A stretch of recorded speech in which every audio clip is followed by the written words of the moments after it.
Bonjour, nous sommes le samedi 15 février 2025 et le sujet est le vice-président américain J.D. Vance qui parle de liberté d'expression en recul en Europe. De quoi s'agit-il exactement? Attendu sur l'Ukraine à l'occasion de son discours d'ouverture lors de la conférence de Munich en Bavière sur la sécurité ce vendredi, J.D. Vance a choisi de tacler ses alliés européens. Le numéro 2 de Donald Trump s'est dit inquiet du recul de l'Europe par rapport à certaines de ses valeurs les plus fondamentales. Oui, on voit pas mal de liberté d'expression en recul en Europe. Par exemple, en France, Macron parlait de liberté de caricaturer, mais quand ça touche sa personne, c'est 10 000 € d'amende. Ou en Angleterre, pour toute personne qui critique, par exemple, les migrants, c'est direct la police. N'oubliez pas de vous abonner pour plus de news nationales, européennes et internationales sur ce monde merveilleux dans lequel nous vivons. Le plus jeune vice-président de l'histoire des États-Unis a également affirmé que l'administration de Donald Trump se battra pour défendre la liberté d'expression, résumant ainsi son offre à Washington, il y a un nouveau shérif en ville.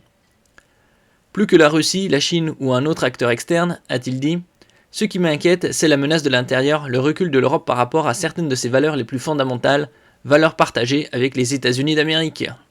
Il a notamment évoqué le cas de la Roumanie où le premier tour de la présidentielle a été annulé par la Cour constitutionnelle. Ça aussi c'est un autre scandale. Le candidat d'extrême droite, Călin Georgescu, était arrivé contre toute attente en tête du scrutin avec plus de 20% de voix, en faisant campagne principalement sur la plateforme chinoise TikTok. C'est un réseau social comme un autre. Une démocratie européenne pas très forte. C'est sûr que par rapport aux États-Unis, elle est très effacée et au niveau de l'international, ça pèse pas des masses.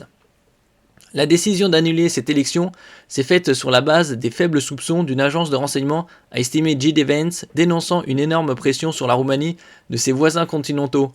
Si votre démocratie peut être détruite avec quelques centaines de milliers de dollars de publicité numérique d'un pays étranger, alors elle n'était pas très forte, voire même inexistante, c'est juste un écran de fumée, a-t-il lancé à destination de ses amis européens. Il a aussi visé les très chers amis du Royaume-Uni, c'est beaucoup d'anglo-saxons aux États-Unis aussi, où la régression des droits de conscience s'attaque selon lui aux libertés fondamentales des Britanniques religieux. J.D. Vance, qui met en avant sa foi chrétienne comme boussole privée et politique, s'est prononcé contre des exceptions aux interdictions même en cas de viol ou d'inceste.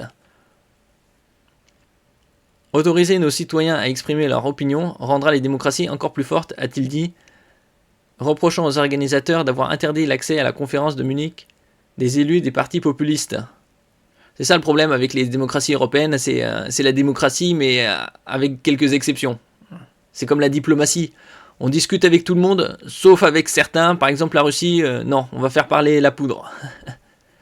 Selon la direction du shérif Donald Trump, nous pourrons être en désaccord avec nos opinions, mais nous nous battrons pour défendre votre droit à les exprimer dans l'espace public, que vous soyez d'accord ou non, a-t-il conclu.